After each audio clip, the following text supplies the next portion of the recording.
Hello, in this video I'm gonna show you how to fix problem when you get internet connection but you cannot browse Google Chrome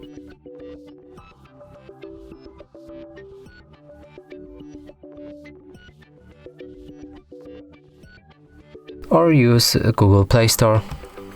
So the apps load here, but if I press on any, we won't be able to open it, or if we open it, it won't download.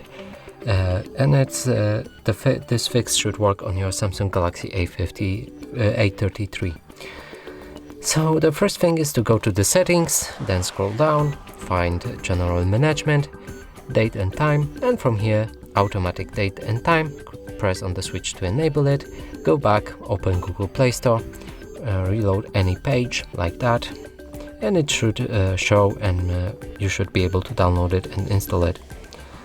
Now the Google Chrome, let's reload the page, and as you can see it works properly.